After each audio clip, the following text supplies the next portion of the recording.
නමෝ තස්ස භගවතෝ අරහතෝ සම්මා සම්බුද්දස්ස නමෝ තස්ස භගවතෝ අරහතෝ සම්මා සම්බුද්දස්ස නමෝ තස්ස භගවතෝ අරහතෝ සම්මා සම්බුද්දස්ස බුද්ධං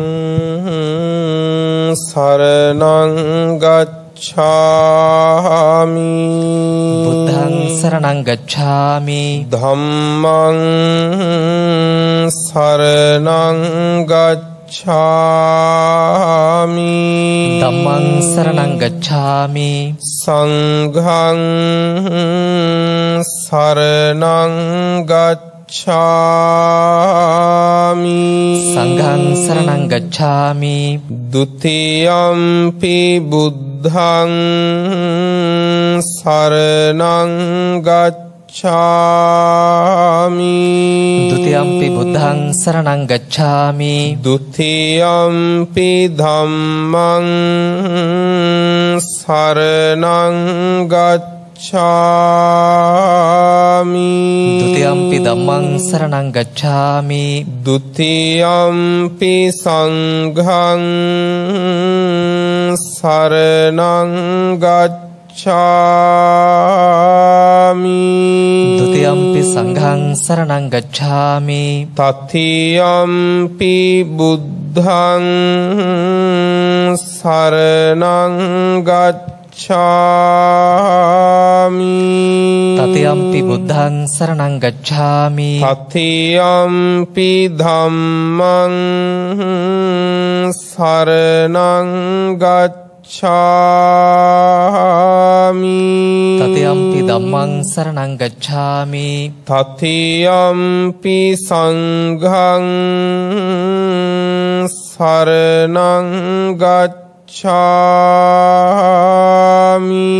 တတိယံ පි සංඝං සරණං ගච්ඡාමි ปานาติปาตาเวรมณีสิกขาปดังสมาดิยามิ පාණාතිපාතා වේරමණී සික්ඛාපදං සමාදියාමි อดินนาดานาเวรมณีสิกขาปดังสมาดิยามิ අදින්නාදානා වේරමණී සික්ඛාපදං සමාදියාමි คามิสุมิจฉาชาราเวรมณีสิกขาปดังสมาดิยามิ කාමේසු මිච්ඡාචාරා වේරමණී සික්ඛාපදං සමාදියාමි มุสาวาดา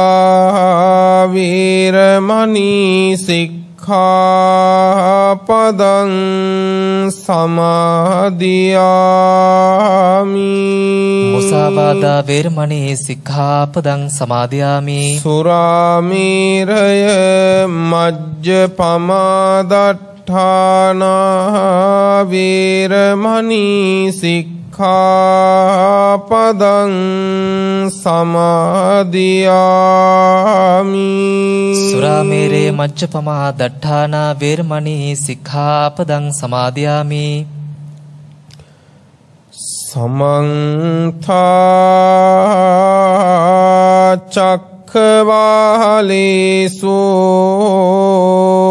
อัตตรากัจฉันตุเดวตาสัดดัมมังมุนิราจัสสะสุนันตุสักมุขดัง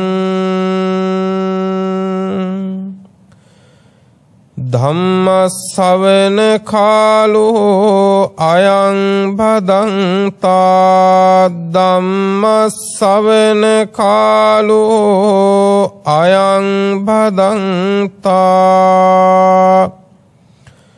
ธัมมสสวนขาโล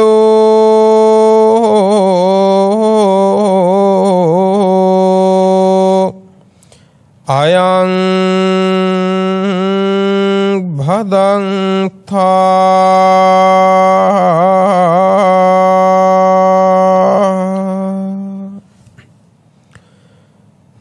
නමෝ තස්ස භගවතු අරහතෝ සම්මා සම්බුද්දස්ස නමෝ තස්ස භගවතු අරහතෝ සම්මා සම්බුද්දස්ස නමෝ තස්ස භගවතු අරහතෝ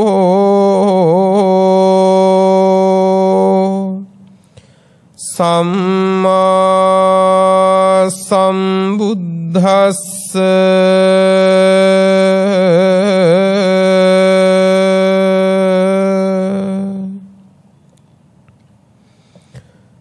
අනිච්ච සංඥා භික්ඛවේ භාවිතා බහුලී කතා සබ්බං කාම රාගං පරියාදියති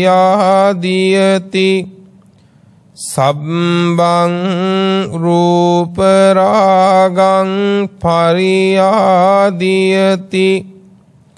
සබ්බං භව රාගං පරියාදියති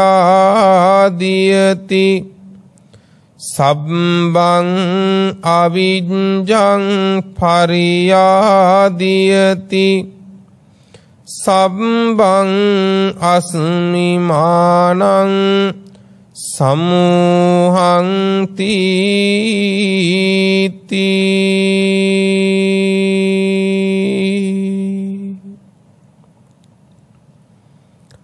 ශ්‍රද්ධාවන්ත පින්වතුනි, බෞද්ධයා රූපවාහිනිය ඔස්සේ සජීව ලෙසින් ලොව පුරාම විසුරුවා හරින මේ සන්ධ්‍යාවේ දායකත්ව සූත්‍ර ධර්මදේශනාවයි පින්වත් සියලු දෙනාම දැන් ශ්‍රවණය කරන්නට සූදානම් වෙන්නේ. මේ උතුම් දේශනාව ධර්ම දානයක් ලෙස අද මුළු ලොව පුරාම විසුරුවා හැරීමේ පින්වන්ත දායකත්වය ධර්මින් කටයුතු කරන්නේ රත්මලානේ පදිංචි පින්වත් දමයන්ති පුංචි හේවා මෙනවිය විසින්.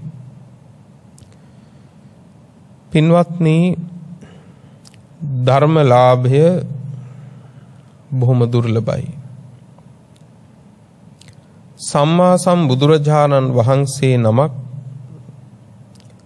ලෝක ධාතුවේ පහළ වෙලා සම්බුද්ධ ශාසනයක් පවතින වෙලාවේ පින්වත්නි, බුද්ධ ඥාණයෙන් අවබෝධ කරගෙන දෙසූ ධර්මය වටහා ගැනීමටයි අපි උත්සාහවත් විය යුත්තේ. ලෝකේ පින්පව් කියන එක කවදත් තිබුණා. එහෙත් බුදුවරු ලෝකේ පහළ වුණේ කාටත් තේරෙන කාරණේ දේශනා කරන්න නෙමෙයි. මේ සසර වසන සත්වයාට නොතේරෙන කාරණයක් තියෙනවා. ඒ නොතේරෙන කාරණේ නිසා මුළු ලෝකෙම අවුලෙන් අවුලටපත් වෙලා ඉන්නේ. ඒ අවුල ලිහා ගන්න නම් ලෝකයාගේ සාමාන්‍ය ජන විඥාණයෙන් වටහා ගන්න කාරණා වලින් පුළුවන්කමක් නැහැ. තථාගත බුදුරජාණන් වහන්සේ නමක් මේ ලෝකේ පහළ වෙලා ඒ ලෝකයාට දකින්නට වටහා ගන්නට ප්‍රකට කර ගන්නට බැරි වූ කාරණය අපිට අනුකම්පාවෙන් ප්‍රකට කරනවා. ඒ නිසා සම්බුද්ධ ශාසනයක් පවතින වෙලාවේ බුද්ධ ඥානයකින් අවබෝධ කරගෙන දේශනා කරන්නා වූ ධර්මය උත්සාහවන්තව පින්වත්නි ශ්‍රවණය කරමින් අවබෝධ කරගන්න අපි මහන්සි වෙන එක හුඟක් වටිනවා. මොකද පින්වත්නි මේ ශාසනය අතුරුදන් වෙන කාලයක් තියෙනවා. මොකද මේ ශාසනය කියන එකත් පින්වත්නි අනියතයි. එතකොට මේ ශාසනය අතුරුදන් වෙනකොට ඒ අන්තර්ධානයන් පහක් සිද්ධ වෙනවා. ඒකට කියනවා පංච අන්තර්ධානය කියලා. පළවෙනිම එක තමයි පින්නතුනේ පරියත්ති අන්තර්ධානය. පරියත්ති අන්තර්ධානය කියලා කියන්නේ ධර්මය පිළිබඳව තියෙන දැනීම කියන එක පින්නතුනේ අතුරුදන් වෙලා යනවා. ධර්මයේ පිළිබඳ සරල මතු පිට කාටත් තේරෙන කාරණා කවි ගාථා අපිට මතක තියෙයි. නමුත් බුදුවරයන් වහන්සේ නමක් විසින් අවබෝධ කරගෙන දේශනා කරන පරම ගම්බීර උතුම් නිර්වාණ මාවත හෙළි කරන දේශනා ලෝකයෙන් ගිලිහෙනවා පින්වත් ටිකෙන් ටික. ඒකට කියනවා පරියත්ති අන්තර්ධානය. අවසානයේ දිනයක් එනවා, අවස්ථාවක් එනවා සතර පද ගාථාවක්වත් දන්නේ නැති තැනකට ලෝකයාපත් වෙන. පරියත්ති අන්තර්ධාන වුණාම ඒ කියන්නේ ධර්මයේ පිළිබඳ දැනීම අතුරුදන් වුණාම નિરાයාසින්ම ඊළඟ කාරණේ අතුරුදන් වෙනවා. ඒ තමයි පිළිවෙත් කියන ඒවා අතුරුදන් වෙනවා. ඒ ධර්මයේ දන්නේ නැති වුණාම ධර්මයේ හැසිරීමක් කියන එකක් බලාපොරොත්තු වෙන්න පුළුවන්ද? බෑනේ පින්වත් නේ. පිළිවෙත් පිරීම අතුරුදන් වුණාම ඒ කියන්නේ පටිපත්‍ය අතුරුදන් වුණාම ඊළඟට අතුරුදන් වෙනවා ඊළඟ කාරණේ ඒ තමයි පින්වත් නේ අධිගම අන්තර්දාන වෙනවා. ඒ කියන්නේ මාර්ගඵලලාභී උත්තමයෝ නැති වෙලා යනවා. ඒ ධර්මයේ දන්නේ නැති වුණාම ධර්මචර්යාව අතුරුදන් වෙලා යනවා. ධර්මචර්යාව අතුරුදන් වෙලා ගියපුවාම කොහොමත් මාර්ගඵලලාභී උත්තමයෝ නැති වෙලා යනවා. එහෙම ධර්මයේ දන්නේ නැති වුණාම පිළිවෙත් පිරීමක් නැති වෙනකොට අවසානයේ පින්වත්නි උපාසකයෝ නම් මේක ගිහි පැත්තට ගත්තොත් එහෙම ගිහි පාර්ශවයෙන් පින්වත්නි හිතට එන දේවල් කරගන්න ඔය සුදු වැඳුම් ඇඳගෙන බැරි වෙනවා. ස්වාමින් වහන්සේලා නම් හිතත් පැවිදි කරන්න ඕන, ගතත් පැවිදි කරන්න ඕනනේ. හිත පැවිදි නොකළමයි දැන් ධර්මයේ දන්නේ නැහනේ. ප්‍රතිපත්ති නැහනේ. එතකොට හිතේ මහානකම අතුරුදන් වෙනවා. මහානකමක් නැති හිතකට වදයක් වෙනවා ගතේ මහානකම. පැහැදිලිද මේ කියන්නේ? අතුලාන්ත සංසුන්කමක් නැති කෙනෙකුට ඔය සුදු ඇඳුම කරදරයක්ද නැද්ද? කරදරයක් පින්නත් නේ. හැබැයි අතුලාන්ත සංවරයක් තියෙන කෙනෙකුට සුදු ඇඳුම කරදරයක්ද? සුදු ඇඳුම කරදරයක් නෙමෙයි. එහෙනම් පින්වත්නි ඒ වගේ තමයි සිත පැවිදි නොවුනොත් එදාට ගතේ පැවිද්ද මහ වදයක් වෙනවද නැද්ද? ඇයි? මහාන නොවිච්ච හිතකට ඕන දේවල් මේ සිවුර දරාගෙන කරන්න බැරි වෙනවා. ඒ නිසා මේ විනයානුකූල සිවුර ටිකෙන් ටික ගිහිලා භික්ෂුවකගේ පෙනුම ප්‍රතිරූපය නැති වෙලා යනවා. ඒකට කියනවා ලිංග අන්තර්ධානය කියලා හතරවෙනි එක. අවසානයේදී පින්වත්නි ධාතු අන්තර්ධානය ධාතුන් වහන්සේලා පවා අන්තර්ධාන වෙලා යනවා. එදාට ශාසනය ඉවරයි. එතකොට මේ සියලු පිරිහීම් මේ සියලු අන්තර්ධානයන් ආරම්භ වෙන්නේ මොකෙන්ද? ධර්මය නොදැනීමෙන්. ධර්මය නොදැනීමෙන්. ඒ නිසා පින්වත්නි මේ කාලයේ මේ බුද්ධ ශාසනයක් පවතින වෙලාවේ මුණ ගැහිච්ච වෙලාවේ ඒ ගැඹුරු ධර්මය අවබෝධ කරගන්න බුද්ධ ඥාණයෙන් අවබෝධ කරගෙන දේශනා කරන ධර්මය අවබෝධ කරගන්න අපි මහන්සි වෙන්න ඕන. ලෝකේ කාටත් තේරෙන එක කාටත් තේරෙනවා. බුදවරු ඇතත් බුදවරු නැතත්. හැබැයි බුද්ධෝත්පාදයක තේරුම් ගන්න වටහා ගන්න අවබෝධ කරගන්න තියෙන දේ කවදත් කාටත් තේරෙන දේ නෙමෙයි. ඒ නිසා මේ දේශනාව හොඳට ශ්‍රවණය කරන්න. මේ දේශනාවේ දායකත්වයේ දරන පින්වන්ත ඔබටත් එමෙන්ම ශ්‍රද්ධාවෙන් ගෞරවයෙන් බණ අහන හැමටත් උතුම් ධර්මාවබෝධය සුවසේ සිද්ධ වේවා කියන ප්‍රාර්ථනාවෙන් කවුරුත් ධර්මයේ ශ්‍රවණය කරමු. පින්වතුනි මේ පින්වතුන් කවුරුත් අහලා තිබෙන සූත්‍ර දේශනාවක් තමයි ගිරිමානන්ද කියන සූත්‍ර දේශනාව. ගිරිමානන්ද හාමුදුරුවෝ ගිලන් වෙච්ච වෙලාවක සම්මා සම්බුදුරජාණන් වහන්සේ ළඟට වැඩිය අග්‍ර උපස්ථායක ආනන්ද හාමුදුරුවෝ. ආනන්ද හාමුදුරුවෝ වැඩම කරලා ගිරිමානන්ද හාමුදුරුවෝ හොඳටම ගිලන් වෙලා ඉන්නේ කියලා බුදුරජාණන් වහන්සේට සැලකලා. ඒ සැලකරලා ඉල්ලීමකුත් කළා. ස්වාමීනි ගිරිමානන්ද හාමුදුරුවන්ට අනුකම්පා කරලා තථාගතයන් වහන්සේ ගිරිමානන්ද හාමුදුරුවෝ ළඟට වැඩම කරනවා නම් හොඳයි. ඒක ලොකු දෙයක්. ඒ වෙලාවේ තථාගත බුදුරජාණන් වහන්සේ ආනන්ද හාමුදුරුවන්ට වදාලා කාරණා 10ක්. ඒකට කියනවා දස සංඥා කියලා. මේ දස සංඥාවන් ඉගෙනගෙන ගිහිල්ලා ගිරිමානන්ද හාමුදුරුවෝ ඉදිරියේ සජ්ජායනා කරන්න, දේශනා කරන්න උන්වහන්සේ නිරෝගී බවට පත් වේ කියලා බුදුරජාණන් වහන්සේ වදාලා. අන්න ඒ දස සංඥාවන්ගේ පළමුවෙනි සංඥාව පිළිබඳව තමයි පින්වත්නි අද දහම් කරුණු කීපයක් දේශනා කරන්න බලාපොරොත්තු වෙන්නේ. ඒ තමයි අනිච්ච සංඥාව. අනිච්ච සංඥා. එතකොට පින්වත්නි අනිත්‍ය සංඥාව, අනිත්‍යය කියන්නේ මොකක්ද කියලා අහුවොත් එහෙම කයට්ඨේන වයට්ඨේන වැයවන අර්ථයෙන් ක්ෂයවන අර්ථයෙන් තමයි අනිත්‍ය කියන්නේ. එහෙනම් අනිත්‍ය කියන්නේ මොකද්ද? වැයවන බව, ක්ෂයවන බව. පැහැදිලි නේද? ඒක තමයි පින්නත් මොකද්ද? අනිත්‍ය කියන්නේ, අනිච්ච කියලා කියන්නේ. එතකොට අනිච්ච සංඥාව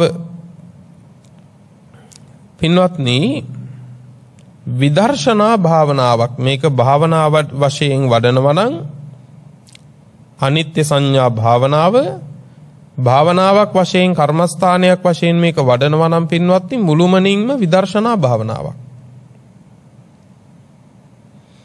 දැන් භාවනාව ආකාර දෙකකට බෙදෙනවානේ, සමත භාවනාව සහ විදර්ශනා භාවනාව.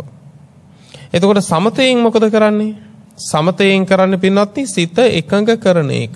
ප්‍රධානව සමතයෙන් කරන්නේ සිත එකඟ කරන එක. කොහොමද සිත එකඟ කරන්නේ?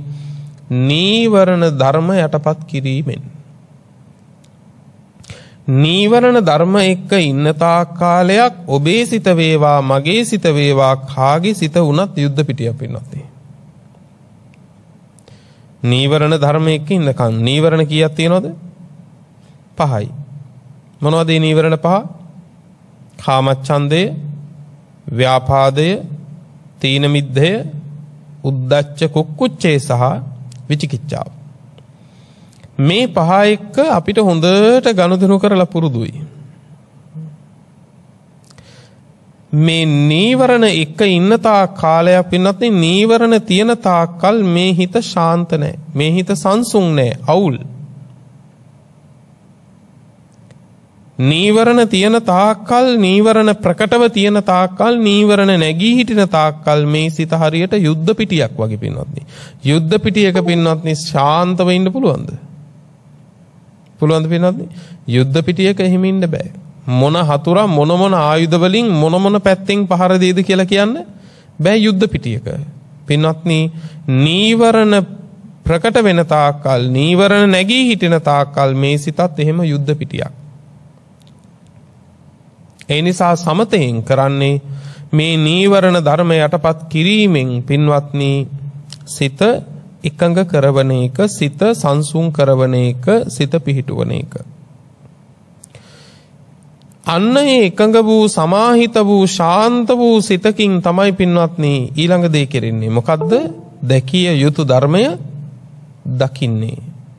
අර විශේෂේන පස්සතිති විදර්ශනා, විශේෂ වශයෙන් දැකීම තමයි විදර්ශනාව. එකී දර්ශනය ඇති කර ගන්න පුළුවන් වෙන්නේ පින්වත්නි එකඟ වූ සිතකින්මයි. දැන් උදාහරණයක් කිව්වොත්, කිලුටු වෙච්ච, කුණු ගෑවිච්ච පින්වත්නි වස්ත්‍රයක් දුන්නොත් එහෙම මේ වස්ත්‍රයට එකපාරම කවුරු හරි කෙනෙක් පින්වත්නි වර්ණ ගැන්නුවොත්, පඳු පෙව්වොත්, ඒ වර්ණයේ පාට, ඒ වර්ණවත් භාවය බොහෝම පැහැපත්ව ඒ වස්ත්‍රයට කාවදීද? කාවදීද පින්වත්නි? කාවදින්නේ නැහැ. කාරණේ මොකද? වස්ත්‍රය කිලුටුයි. ඒ නිසා වර්ණ ගන්වන කෙනා දක්ෂයෙක් නම් පළමුවෙනියටම කරන්නේ පින්වත්නි වර්ණ ගන්වන එක නෙමෙයි. පළමු කොට කරන්නේ මොකද්ද? වස්ත්‍රය පිරිසිදු කරන එක. වස්ත්‍රය පිරිසිදු කරලා දැන් මේ වස්ත්‍රය හොඳටම පිරිසිදුයි කියලා හරියටම තීරණය වුණාට පස්සේ තමයි මොකද කරන්නේ?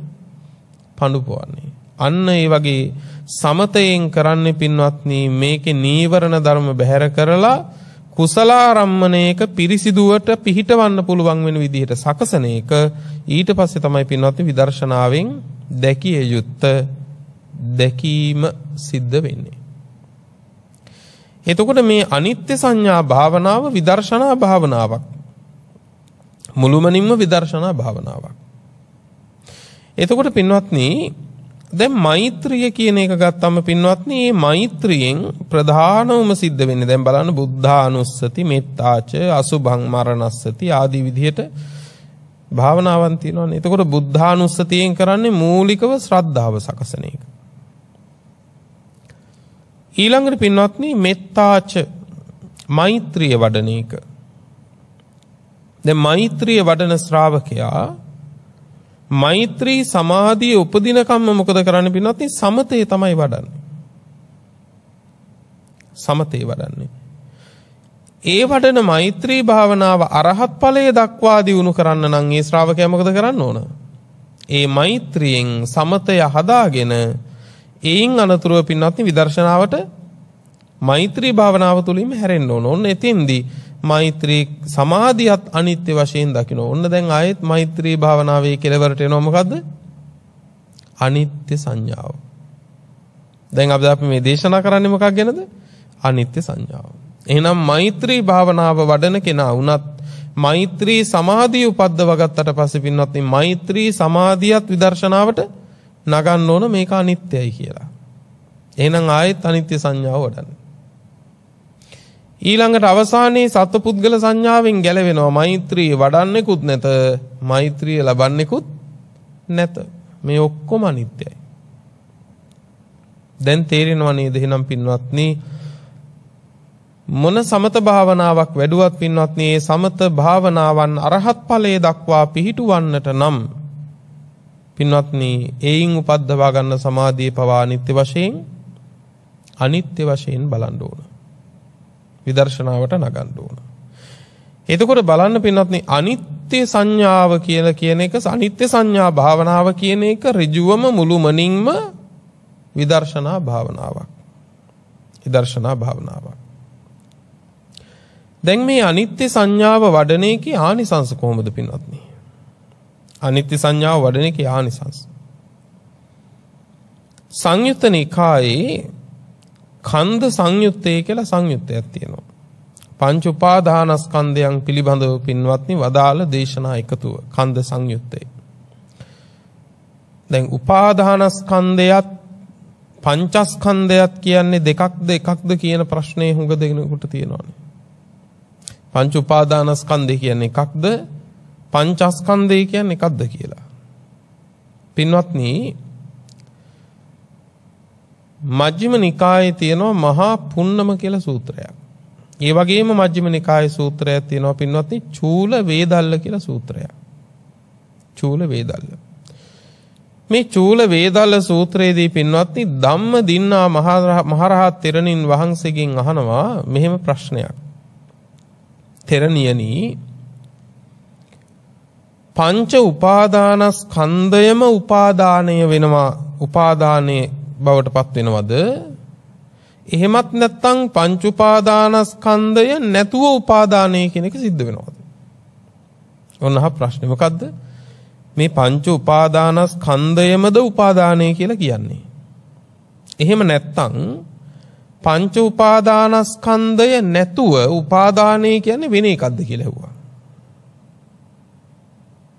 ධම්මදින්නා මහරහත් තෙරණින් වහන්සේ උත්තර දුන්නා පංච උපාදානස්කන්ධය කියලා කියන්නේ පංච උපාදානස්කන්ධයම උපාදානය වෙනවා. උපාදානය නෙමෙයි. උපාදානය කියලා කියන්නේ පංච උපාදානස්කන්ධ නෙමෙයි. නමුත් පංච උපාදානස්කන්ධය නැතුව උපාදානය වෙනවා කියලා එකකුත් එහෙම එකකුත් නැහැ. වැටෙනවද මේ කාරණේ? පංච උපාදානස්කන්ධය කියලා කියන්නේ උපාදානය කියන එක නෙවෙයි. ඒ වගේම තමයි පංච උපාදානස්කන්ධයක් නැතුව උපාදානය වෙනවා කියලා එකකුත් නැහැ. එහෙනම් මොකක්ද උපාදානය කියන්නේ? පංච උපාදානස්කන්ධය පිළිබඳව පංච උපාදානස්කන්ධයේ පිළිබඳව තමයි උපාදානය කියන එක හටගන්නේ. එහෙනම් උපාදානය කියන්නේ පංච උපාදානස්කන්ධයේ පිළිබඳව ඇතිවන්නා වූ බලවත් ආසාව ඇල්ම. ඒක තමයි මොකද්ද? උපාදානය කියලා කියන්නේ. පැහැදිලි නේද එහෙනම්? දැන් එතකොට පින්වත්නි මේ කන්ද සංයුත්තේ පින්වත්නි අනිච්ච සංඥා කියලා සූත්‍රයක් තියෙනවා. අනිච්ච සංඥා සූත්‍රය. සම්මා සම්බුදුරජාණන් වහන්සේ වදාලා අනිච්ච සංඥා භික්කවේ භාවිතා බහුලී කතා. මහණෙනි මේ අනිත්‍ය සංඥාව වඩනවද බහුලී කතා බොහෝ කොට වඩනවද? ඒ කියන්නේ පුරුද්දක් බවට පත් කරනවා. පුරුදු බවට පත් කරගන්නවා. ඒක තමයි බොහෝ කොට වැඩිීමේ. එතකොට මේ අනිත්‍ය සංඥා භාවනාව එහෙනම් වසඟේ පවත්වනවා. මනාව පුරුදු කරගන්නවා. එසේ වඩන ලද නැවත නැවත නැවත නැවත නැවත නැවත බොහෝ කොට වඩන ලද අනිත්‍ය සංඥාව මොන තරම් ලාභයක් සලස්සනවද කියලා බුදුහාමුදුරු දේශනා කරනවා. කොහොමද? සබ්බං කාම රාගං පරියාදීයති. සියලු කාම රාගය කියන එක පරියාදීයති දුරු කරනවා. සියලු කාම රාගය දුරු කරනවා. මොකද කාමය කියන්නේ? කාම කියන්නේ රූප, සද්ද, ගන්ධ, රස, ස්පර්ශ මේ පංච ඉන්ද්‍රිය වලින් ගන්න අරමුණු වලටනේ කාම වස්තු කියන්නේ. නේද? කාම වස්තු කියන්නේ වල දැන් ගේ දොර යාන වාහන ඉඩකඩම් ගත්තත් අපි ඒ වයින් හොයන්නෙත් මොනවද? අර ටිකමයි. නේ? ඒ හැම දෙයකින්ම ආයෙත් අපි හොයන්නේ රූප, සද්ද, ගන්ධ, රස, ස්පර්ශම තමයි. අන්න ඒ කාම වස්තුන් මේ සසරේ ඒ තැන්වල විඳින්න තියෙන කැමැත්ත තමයි මොකද්ද? කාම රාගය කියලා කියන්නේ. පැහැදිලිද? පංචකාම ගුණ පංචකාම වස්තු විඳිමින් සැපවත්ව ඉන්න තියෙන ආසාව තමයි මොකද්ද? කාම රාගය කියලා කියන්නේ. අන්න ඒවා විඳින්න පුළුවන් ස්ථාන තියෙනවා 11ක්. ඒවට කියන 11 කාම භූමිය කියලා. මොනවද 11 කාම භූමිය? අපාය 4යි, මනුෂ්‍ය ලෝකයයි 5යි, දිව්‍ය ලෝක 6යි 11යි. එතකොට සබ්බං කාම රාගං පරියාදීයති කියලා කිව්වම කාටද එහෙම වෙන්නේ? අනිත්‍ය සංඥාව වඩන බොහෝ කොට වඩන ශ්‍රාවකයාට. එසේ අනිත්‍ය සංඥාව වඩන බොහෝ කොට වඩන ශ්‍රාවකයාගේ ඒ කාම භූමිවල කාම සම්පත් විඳීමට ඇතිවන්නා වූ කාම රාගේ ප්‍රහීන වෙලා යනවා. එහෙනම් එයාට මේ කාම භූමිවල සැරිසරන්න තවදුරටත් අපේක්ෂාවක් උවමනාවක් හැදෙන්නේ නැහැ. පැහැදිලි නේද පින්වත්නි? ඊළඟට කියනවා සබ්බං රූප රාගං පරියාදීයති. සබ්බං රූප රාගං පරියාදීයති කියලා කියන පින්වත්නි මේ රූපාවචර බ්‍රහ්ම ලෝක. ඒ බ්‍රහ්ම ලෝකවල උත්පත්තිය රූප රාගය නිසායි සිද්ධ වෙන්නේ. ඒකත් දුර වෙලා යනවා. ඊළඟට සබ්බං භවරාගං පරියාදීයති. මේ භවයේ සැරිසරන්න ඒ තැන්වල සැරිසරන්න තියෙන කැමැත්ත දුර වෙලා යනවා. නැවත අහනවා. මොකක් කරන කෙනාටද? අනිත්‍ය සංඥාව වඩන කෙනාට. සබ්බං අවිජ්ජං පරියාදීයති. සියලු අවිද්‍යාව දුර වෙලා යනවා. සියලු අවිද්‍යාව දුර වෙනවා. එතකොට අවිද්‍යාව කියන්නේ මොකද්ද? අවිද්‍යාව කියලා කියන්නේ පින්වත්නි දුක්ඛේ අඥානං දුක්ඛ සමුදයේ අඥානං දුක්ඛ නිරෝධේ අඤ්ඤාණං දුක්ඛ නිරෝධ ගාමිනී පටිපදාය අඤ්ඤාණං. මොකද්ද මේ? චතුර් ආර්ය සත්‍ය නොදැනීම තමයි මොකද්ද? අවිද්‍යාව. චතුරාර්ය සත්‍ය නොදන්නා වූ අවිද්‍යාවෙන් වෙහිච්ච සත්වයා පින්වත්නි කෙලෙසුන් සිඳමින් වාසය කරයිද නැත්නම් කෙලෙසුන් වඩමින් වාසය කරයිද? නිමක් නැති කෙලෙස් වඩනවා. එහෙනම් අවිද්‍යාව මුල් කරගෙන අවිද්‍යාව ආහාර කරගෙන යම් තාක් වූ කෙලෙස් ධර්ම අවිද්‍යාවෙන් වෙහිච්ච සත්වයා උපදවනවද? අනිත්‍ය සංඥාව වඩන ශ්‍රාවකයා අවිද්‍යාව දුරු කරන නිසා ඒ සියලු කෙලෙස් ධර්ම ටික මොකද කරන්නේ? සිඳලා දානවා. බලන්නකො ලාභේ පින්වත්නි. දැන් බුද්ධානුස්සතියෙන් ශ්‍රද්ධාව හදනවා. ඊළඟට මෛත්‍රියෙන් ද්වේෂය දුරු කරනවා. ඊළඟට පින්වත්නි පටික්කුල මනසිකාරය එහෙමත් නැත්නම් පිළිකුල් භාවනාව වැඩිවීමෙන් පින්වත්නි රාගය දුරු කරනවා. එකයි. හැබැයි අනිත්‍ය සංඥාවෙන් අවිද්‍යාව දුරු කරනකොට ඒ අවිද්‍යාව මුල් කරගත්තු සියලු කෙලෙස් ධර්ම ටික සිඳිලා යනවද නැද්ද? සියලු කෙලෙස් ධර්ම ටික සිඳිලා යනවා. කොච්චර ලස්සන දෙයක්ද බලන්නකෝ. මේ දේශනාවේ ලස්සන උපමාවක් පෙන්නනවා. අඹ ඉත්තක එක අඹය සම්බන්ධ වෙන ප්‍රධාන නටුවක් තියෙනවානේ. ඒ ප්‍රධාන නටුව සින්දොත් මොකද වෙන්නේ? නෑ පින්නත්නේ. අඹ ගෙඩි ඔක්කොම වැටෙනවා. අන්න ඒ වගේ තමයි අනිත්‍ය සංඥාව වඩන කෙනා සියලු අවිද්‍යාව දුරු කරන නිසා අවිද්‍යාව මුල් කරගෙන අවිද්‍යාව ආහාර කරගෙන හටගන්න සියලු කෙලෙස් ධර්ම ඒකෙන්ම සිඳනවද නැද්ද? ඒකෙන්ම සිඳලා යනවා. බලන්න කොච්චර ලස්සනයිද කියලා. සබ්බං අවිජ්ජං පරියාදීයති. ඊළඟ එක තමයි සබ්බං අස්මිමානං සමූහන්ති. සියලු අස්මිමානය කියන එක මුළුමනින්ම නසනවා. මොකද අස්මිමානය කියන්නේ? මම වෙමි කියලා දකින්න භාවය. ඒ කියන්නේ සක්කාය දිට්ඨිය නෙමෙයි. සක්කාය දිට්ඨිය සෝවාන් ඵලයෙන් පින්වත්නි නැසිලා යනකොට අස්මිමානය කියන එක පින්වත්නි අරහත් ඵලයේ දක්වාම අරහත් මාර්ග ඥාණයෙන් තමයි පින්වත්නි සිඳින්න තියෙන්නේ. සිඳෙන්නේ අරහත් මාර්ග ඥාණයෙන්. අස්මිමානය ඒ වෙනකන් තියෙනවා. එතකොට මොකද්ද මේ අස්මිමානය කියන්නේ? රූපය මම වෙමි. වේදනාව මම වෙමි ආදී වශයෙන් පංච උපාදානස්කන්ධය තුල මම කියලා කෙනෙක් හඳුනා ගන්නවා. පැහැදිලිද? පංච උපාදානස්කන්ධය තුල මම කියලා කෙනෙක් හඳුනා ගන්නවා. දැන් මෛත්‍රී භාවනාව වඩනකොට මොකද වෙන්නේ? මම නිදුක් වෙම්වා, නිරෝගී වෙම්වා. එහෙනම් මම කියන එකත් ඒකාසේ වැඩෙනවද නැද්ද? මම කියන පුද්ගල සංඥාවත් ඒකාසේ වැඩෙනවා. එහෙනම් මෛත්‍රියන දැන් වඩන්නේ. මෛත්‍රිය වැඩුවට පස්සේ මෛත්‍රී සමාධිය උපද්දව ගත්තම ඒ කියන්නේ මෛත්‍රියෙන් අර නීවරණ ධර්ම බැහැර කරගත්තට පස්සේ ඊළඟට සිද්ධ වෙනවා අර මම කිව්ව කෙනාවත් අස් කරගන්න. ඔන්න ඒකට අනිත්‍ය සංඥාව වඩන්න වෙනවද නැද්ද? ඒකට ආය අනිත්‍ය සංඥාව වඩන්න වෙනවා. එතකොට බුදුරජාණන් වහන්සේ දේශනා කරනවා මේ තමයි අනිත්‍ය සංඥාව වැඩිීමේ ලාභය. සියලුම කාමරාගී දුරු වෙනවා. සියලුම රූපරාග දුරු වෙනවා. සියලුම භවරාගී දුරු වෙනවා. සබ්බං අවිජ්ජං පරියාදීයති. සියලු අවිද්‍යාව දුරු වෙනවා. අවිද්‍යාව දුරු වුණාම අවිද්‍යාව මුල් කරගත් සියලු අවශේෂ කෙලෙස් ධර්මත් දුරු වෙලා යනවා. සිඳිලා යනවා. සබ්බං අස්මි මානං සමූහන්ති. සියලු අස්මි මානය පින්වත්නි නැසිලා යනවා. සියලු අස්මි මානය නැසිලා යනවා. දැන් ඊළඟ දේ තමයි පින්වත්නි කුමක්ද අපි අනිත්‍ය සංඥා වශයෙන් වැඩි යුත්තේ? කුමක්ද අපි අනිත්‍ය වශයෙන් දැකිය යුත්තේ? ගිරිමානන්ද සූත්‍රයේ මේක විස්තර කරනවා.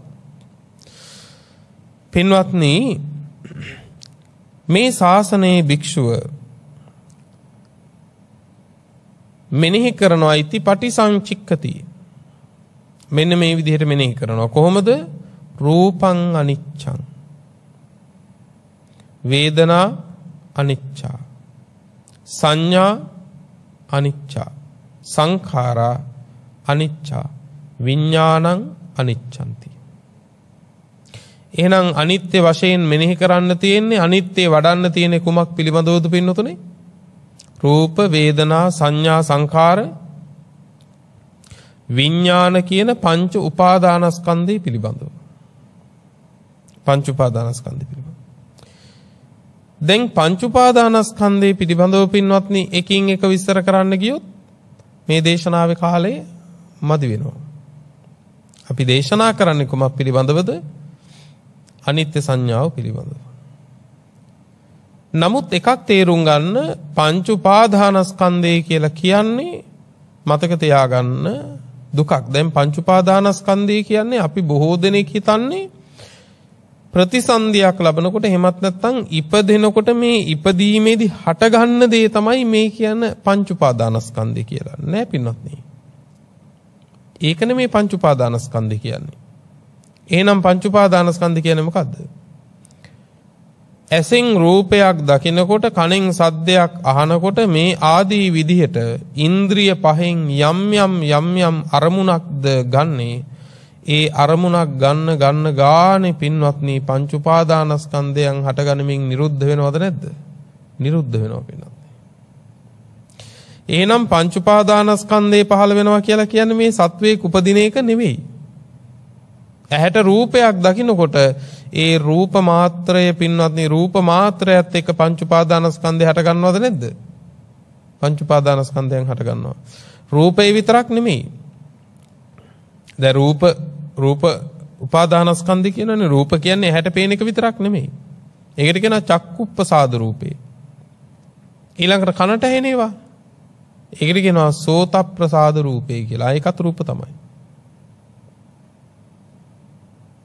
පැහැදිලි නේද? එතකොට පින්වත්නි අපේ ඉන්ද්‍රිය පහෙන් ඇතුළට ගන්න, ඉන්ද්‍රිය පහෙන් ගොදුරු කරගන්න සෑම අරමුණක් පාසා ඒ කොච්චරද පින්වත්නි ගොදුරු කරගන්න අරමුණු අපි ඉන්ද්‍රිය පහෙන්?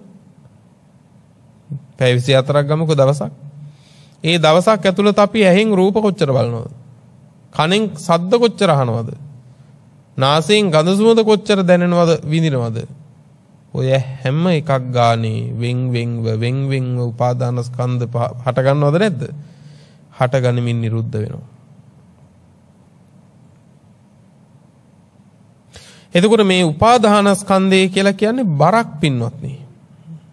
භාර කියන සූත්‍රෙත් වෙන්නවනේ මේක බරක්. අපිට උහුලගෙන අරන් යන්න තියෙන බරක් මේක පින්වත්නි.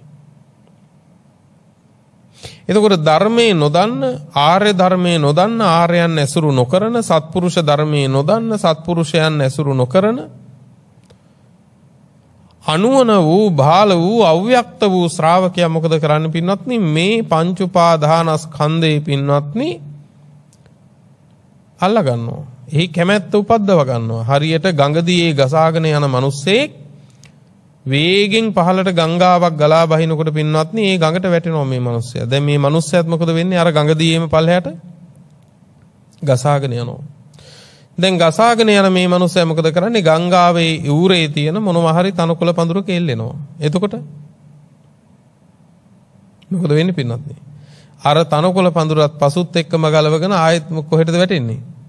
ආයෙත් ගඟට. තවත් පල්ලයට යනවා. ඒ යනකොට තවත් පඳුරු තියෙනවා, ඒව එල්ලෙනවා. එතකොට මොකද වෙන්නේ? ඒ ටිකත් ගලවගෙන ආයෙත් ගඟටම වැටෙනවා. පසුත් එක්කම ගලවගෙන වැටෙනවා. දැන් ආයෙත් පල්ලයට යනවා. එහෙනම් එල්ලෙන එකක් ගාන මේ මනුස්සයාට මොකද වෙන්නේ? විනාශෙමද නැද්ද? විනාශෙමයි. අන්න ඒ වගේ තමයි ආර්යයන් දකින්නේ නැත්තම්, ආර්ය ධර්මයේ වටහා ගන්න නැත්තම්, ඊළඟට සත්පුරුෂයන් ඇසුරු කරන්නේ නැත්නම්, සත්පුරුෂ ධර්මය හරියට අවබෝධ කරගන්න නැත්නම්, මේ ආර්ය ධර්මයේහි, සත්පුරුෂ ධර්මයේහි හික්මීමක් ඇති කරගන්න නැත්නම්, අන්න ඒ ශ්‍රාවකයාත් පින්වත්නි අනිත්‍ය වෙන දේවල් නිට්ටයයි කියලා එල්ලෙන්න බලනවා. අනිත්‍ය වශයෙන් දැකිය යුතු දේවල් නිට්ටයයි කියලා දකින්න පටන් ගන්නවා. විනාශයක්මද නැද්ද? විනාශයක්මයි. දුක් සහිත දේ සැපයි කියලා එල්ලෙන්න බලනවා. අනාත්ම දේ ආත්මයි කියලා එල්ලෙන්න බලනවා. ඒ තාක් විනාශයද නැද්ද? විනාශයමයි පින්වත්නි. විනාශයක්මයි. එතකොට දේශනාවේ කියනවා පින්වත්නි සියලු සංස්කාර අනිත්‍යයි කියලා. සබ්බේ සංඛාරා අනිච්ඡාති. අපි කවුරුත් අහලා තියෙන ගාතාවක් නේ. යදා පඤ්ඤාය පස්සති ආදී විදිහට. ඔය ගාථාවල දෙවෙනි ගාථාවේ කියනවා සබ්බේ සංඛාරා දුක්ඛාති. යදා පඤ්ඤාය පස්සති. තුන්වෙනි ගාථාවේ කියන්නේ කොහොමද? සබ්බේ සංඛාරා නෙමෙයි. තුන්වෙනි ගාථාවේ කියන්නේ සබ්බේ ධම්මානත්තාති. එතකොට පළවෙනි දෙවෙනි ගාථාවල කිව්වේ කොහොමද? සබ්බේ සංඛාරා අනිච්ඡාති. දෙවෙනි ගාථාවේ කිව්වේ සබ්බේ සංඛාරා දුක්ඛාති. තුන්වෙනි ගාථාවේ කිව්වේ සබ්බේ සංඛාරා නෙමෙයි සබ්බේ ධම්මානත්තාති. එහෙනම් සංඛාර වෙනයි ධර්ම වෙනයි. සංඛාර කියන්නේ මොනවද? සංඛාර කියලා කියන්නේ පින්වත්නි හේතු ප්‍රත්‍යංගෙන් හටගත්තු දේවල්. සංඛාර කියන්නේ මොනවද එතකොට? හේතු ප්‍රත්‍යංගෙන් හටගත්තු දේවල්. ඒවා අනිත්‍යයි. හේතු ප්‍රත්‍යංගෙන් හටගත්තු සියලු දේවල් අනිත්‍යයි පින්වත්නි. හේතු ප්‍රත්‍යංගෙන් හටගත්තු දේවල් අනිත්‍ය නිසාම දුකයි. සබ්බේ ධම්මානත්තා. එතකොට ධම්ම කිව්වේ මොනවද? සංඛාර කිව්වේ එහෙනම් හේතු ප්‍රත්‍යංගෙන් හටගත්තු දේවල්. ධම්ම කිව්වේ හේතු ප්‍රත්‍යංගෙන් හටගත්තා වූද හේතු ප්‍රත්‍යංගෙන් හට නොගත්තා වූද සියලු දේවල් වලටම කියනවා මොකක් කියලාද? ධම්ම කියලා. හේතු ප්‍රත්‍යංගෙන් හටගත්තු නැති දේවල් මොනවද? දෙකක් තියෙනවා. පළවෙනි මේක තමයි හේතු ප්‍රත්‍යංගෙන් හටගත්තු නැති නිර්වාණ ධාතුව. නිර්වාණ ධාතුව නිවන හේතු ප්‍රත්‍යංගෙන් හටගත්තු එකක් නෙවෙයි. අසංකත ධර්මය කියලා කියන්නේ ඒකයි. අසංකතයි. ඊළඟට හේතු ප්‍රත්‍යංගෙන් හටගත්තු නැති කාරණේ තමයි මොකද්ද? අවකාශය. අවකාශය හේතු ප්‍රත්‍යංගෙන් හටගත්තු එකක් නෙමෙයි. දැන් එතකොට බලන්න සියලු සංස්කාර ධර්මත් අනිත්‍යයි. එතකොට දැන් ගිරිමානන්ද සූත්‍රය අපිට මෙන්නනවා අනිත්‍ය වශයෙන් බලන්න කියලා මොකක් දිහාද? පංච උපාදානස්කන්ධය දිහා. එසේ අනිත්‍ය සංඥාව වඩනකොට මොකද්ද ලාභේ කිව්වේ? සබ්බං කාමරාගං පරියාදීයති. සියලු කාමරාගේ දුරු වෙනවා. සබ්බං රූපරාගං පරියාදීයති. සියලු රූපරාගේ දුරු වෙනවා. සබ්බං භවරාගං පරියාදීයති. සියලු භවරාගය දුරු වෙනවා. සබ්බං අවිජ්ජං පරියාදීයති. සියලු අවිද්‍යාව දුරු වෙනවා. අවිද්‍යාව මුල් කරගත් අවශේෂ සියලු කෙලෙස් ධර්මත් දුරු වෙලා යනවා. සබ්බං අස්මිමානං සමූහන්ති. දේශනාවේ කියනවා පින්වත්නි අනිච්ච සංඥා භාවයේ තබ්බා අස්මිමානං සමුග්ඝාතාය. අනිත්‍ය සංඥාව වඩන්න ඕන කුමකටද? අස්මිමාන සමුග්ඝාතාය. අස්මිමානය මුළුමනින්ම නැසීම සඳහා. අස්මිමානේ මම වෙමි. මේ පංච උපාදානස්කන්ධය තුල මම වෙමි මම ඉන්නවා කියලා හඳුනා ගන්න හැඳිනීම දුරු කරන්න නම් මොකද්ද වඩන්න ඕන කියන්නේ? අනිත්‍ය සංඥාව කියන එක වඩන්න ඕන. එසේ වඩන ලද අනිත්‍ය සංඥාව ආනිසංසදායකයි. දේශනාවේ විස්තර කරනවා ලස්සන උපමා ටිකකින්. මොකේද? අනිත්‍ය සංඥා සූත්‍රයේ සංයුත්ත නිකායේ කන්ද සංයුත්තේ. බුදුහාඳුරෝ පෙන්නනවා මහණෙනි සරත් කාලයේ ගොවියෙක් පින්වත්නි නගුලක් බැඳගෙන කුඹුරක් හානවා. නගුලක් බැඳගෙන කුඹුර හානකොට මොකද වෙන්නේ? මේ නගුල් තලයට අහු වෙලා ඒ කුඹුරේ තියෙන පින්වත්නි යට සැඟවිච්ච සියලු ලොකු කුඩා මුල් ඉදිරිලා උඩට එනවද නැද්ද පින්වත්නි? ඉදිරිලා උඩට ඇවිල්ලා විනාශ වෙලා යනවා. බුදුහාමුදුරුවෝ වදාලා අන්න ඒ වගේ කිව්වා අනිත්‍ය සංඥාව වැඩිම. අර යට සැඟවිච්ච කෙලෙස් ධර්ම මොකද වෙන්නේ? ඒවා ඉහළට ඇවිල්ලා පින්වත්නි ඒ සියල්ල විනාශ වෙලා යනවා කිව්වා. පැහැදිලිද? අර මුල් ටික ඉහළට ඇවිල්ලා ඔක්කොම මුල් ටික සිඳිලා ගියා වගේ අනිත්‍ය සංඥාව වඩන ශ්‍රාවකයාගේ సంతානේ සැඟවිච්ච කෙලෙස් ධර්ම මොකද වෙන්නේ? විනාශ වෙලා යනවා කියුවා. සමහර කෙලෙස් ධර්ම අපි තුල තියෙනවවත් අපි දන්නේ නැහැ. නමුත් අපි මේ කෙලෙස් වලින් විනාශ වෙච්ච වාර ඕන තරම් තියෙනවා. අපිට හිතෙන්නේ මේක නැහැ කියලා. නැතුව නෙවෙයි පින්වත්නි. ඒ තරම් සියුම්ව නිදිගත්තු ස්වභාවයෙන් ඉන්නවද නැද්ද? නිදිගත්තු ස්වභාවයෙන් ඉන්නවා. ඊළඟට බුදුරජාණන් වහන්සේ ලස්සන උපමාවක් පෙන්වුවා. මොකක්ද මේ උපමාව? මහණෙනි කැණි මඩලක් තියෙනවා. කැණි මඩල කියලා කියන්නේ යම් වහලයක සියලු පරාල පින්වත්නි මුදුන් වෙන තැනක් තියෙනවා. ඒ මුදුනේ තමයි පින්වත්නි සියලු පරාලවල බර දරලා ඉන්නේ. ඒ මුදුන සින්දොත් කැණි මඩල සින්දොත් මොකද වෙන්නේ? සිඳින්න තියෙන්නේ කැණි මඩල විතරයි. පරාල ටික නිකම්ම වැටෙනවද නැද්ද? නිකම්ම වැටෙනවා. අන්න ඒ වගේ තමයි පින්නතුනේ අනිත්‍ය සංඥාව වැඩි වීම.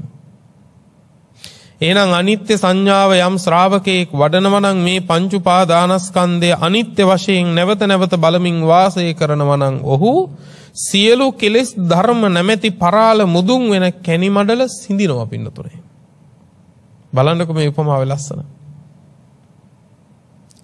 නේ ඒ කෙලෙස් කියන්නේ පරාල ටික නම් ඒ කෙලෙස් ධර්ම නැමැති පරාල එකතු වෙන කැණි මඩල සිඳිනවා ඒ ශ්‍රාවකයා.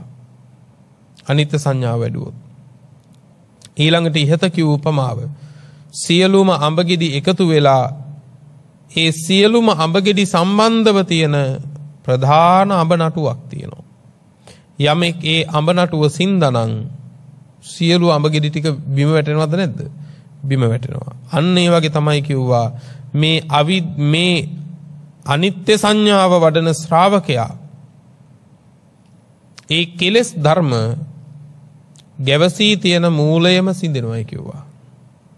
මූලයම සිඳිනවා. ඉතින් බුදුරජාණන් වහන්සේ තවත් විස්තර කරනවා පින්වත්නි. හරියට මොන වගේද?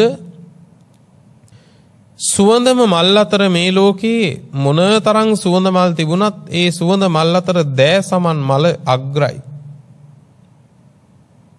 වැඩිම සුවඳ දෑ සමන් මල. මහණෙනි අනිත්‍ය සංඥාව ඒ වගේ කිව්වා. මේ ලෝකේ අම්තාක් සුවඳ වර්ග තියෙනවා නම් ඒ සුවඳ වර්ග අතර කළු අගිල් කියන එක අග්‍රයි.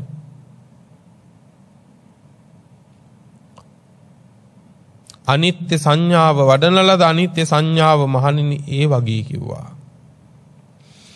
මොනතරම් රජවරු හිටියත් ඒ රජවරු අතර චක්‍රවර්ති රජුරු අග්‍රයි.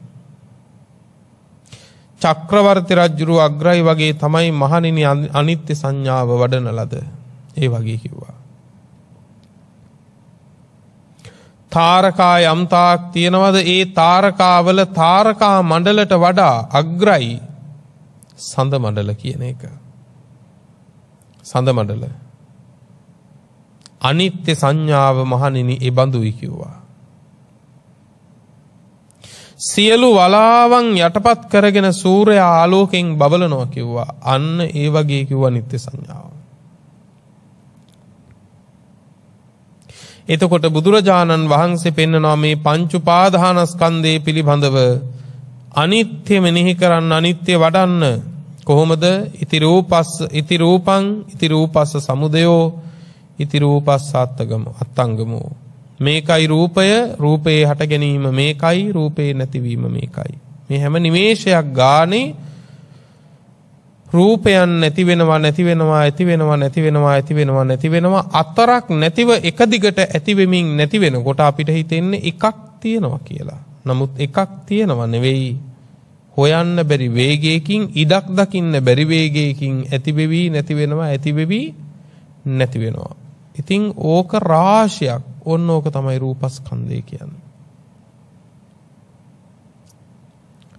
එතකොට ඉති රූපං රූපේ මේකයි. ඉති රූපස්ස සමුදයෝ රූපේ හට ගැනීම මේකයි. ඉති රූපස්ස අත්තංගමෝ රූපේ අස්තේට යෑම එහෙමත් නැත්නම් මේ රූපේ විනාශ වීම වෙනස් වීම මෙන්න මෙහෙමයි. මෙන්න මේ විදිහට පින්වත්නි යමෙක් උපාදානස්කන්ධ පංචකය පිළිබඳවම පින්වත්නි අනිත්‍ය සංඥාව වඩනවා නම් අන්නේ ශ්‍රාවකයා සබ්බං අස්මිමානං සමූහන්ති කිව්වා වගේ අස්මිමානේ දුරු වෙන්නේ අරහත් මාර්ගඥාණයෙන්. මේ ශ්‍රාවකයා මේ කර්මස්ථානයෙන්ම සියලු කෙලෙස්ම නසනවා කියන එක තමයි බුදුරජාණන් වහන්සේ දේශනා කළේ. ඒ නිසා ඔය අනිත්‍ය දේ නිට්ටයයි කියලා හිතන සංඥාවකුත් තියෙනවා. නිට්ටය සංඥාවකුත් තියෙනවා. හැබැයි ඒක අනිච්චේ නිච්ඡං ඉති සංඥා විපල්ලාසෝ චිත්ත විපල්ලාසෝ දිට්ඨි විපල්ලාසෝ. ඒක විපරීතයක්. ඒක විකෘතියක්. මොකද්ද? අනිත්‍ය වූදේ නිට්ටයයි කියලා ඇති කරගන්න සංඥාව. මෙතන කියන්නේ කුමක්ද? ලෝකයා නිට්ටයයි කියලා හිතාගෙන ඉන්න ලෝකයේ වඩන්න කියනවා මොකද්ද? අනිත්‍ය සංඥාව.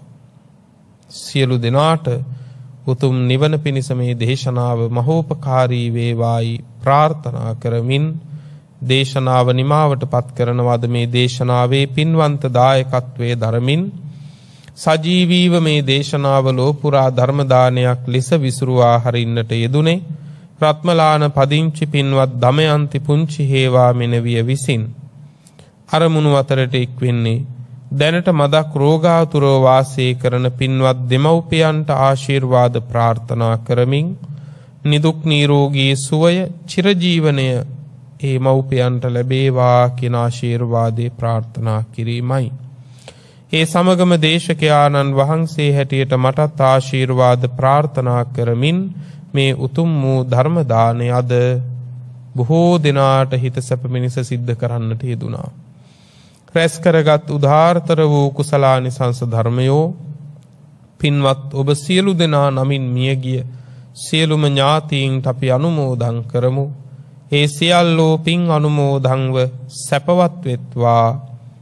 ජාත්‍යාදී දුකින් මිදෙත්වා. උතුම් නිවනින් සැනසෙත්වා කියලා සාදු කියලා පින් අනුමෝදන් කරමු. ධර්ම දානය කළ දමයන්ති පුංචි හේවා පින්වත් මෙනවියටත් සුවසේම උතුම් ධර්මාවබෝධය සිද්ධ වේවා. ධර්ම ශ්‍රවණය කළ හැමටත් නිදුක් නිරෝගී සුවය සහනය වේවා. හැමට බුද්ධාදී උතුමන් නිවුණු සැනසුණු අමා මහ නිවනින් සැනසීමම ලැබේවා කියලා සාදු කියලා ප්‍රාර්ථනාවන් ඇති කර ගනිමු. ලොව සසුන සුරකින්න සියලු දිව්‍ය රාජ මණ්ඩලයටත් මේ පින් ලැබේවා. දෙවියෝද ශාසන ප්‍රතිපදාවේ අප්‍රමාදී වෙත්වා. උතුම් නිවනින් දෙවියෝද සැනසෙත්වා කියලා සාදු කියලා දෙවියන්ටත් පින් අනුමෝදන් කරමු. ආකාසට්ඨා ච බුම්මට්ඨා දේවා නාග මහිද්దికා පුඤ්ඤං තං අනුමෝදිත්වා චිරං රක්ඛන්තු ලෝක සාසනං චිරං රක්ඛන්තු ධම්ම දේශනං චිරං රක්ඛන්තු ත්වං සදා. පුරා අවුරුදු 25ක් ලෞතුරා සම්මා සම්බුදුරජාණන් වහන්සේ ළඟ ඉඳලා උන්වහන්සේට සියාතින් උපස්ථාන කළ අග්‍ර උපස්ථායක වූ මහා පිං ඇති ආනන්ද මහරහතන් වහන්සේ පින්වතුනේ මෙහෙම ප්‍රාර්ථනාවක් කළා. දස බල සේලප්පභවා නිබ්බාන මහා සමුද්ද පරියංතා අට්ඨංග මග්ග සලිලා ජින වචන නදී චිරං වහතු. දස බල බුදුරජාණන් වහන්සේ නම් මහා පර්වතය මුදුනින් හටගත් අමා මහ නිවන නම් මහසයුර කෙලවර කොට ඇති ආර්ය අෂ්ටාංගික මාර්ගය නම් සිසිල් දිය පිරුණු ඒ උතුම් තථාගත බුද්ධ වචනය නම් වූ ගංගාව අපමණ සත්වයින්ගේ අනන්ත සංසාර දුක්ගිනි නිවාලමින් තව බොහෝ කල් ගලා බසීවා.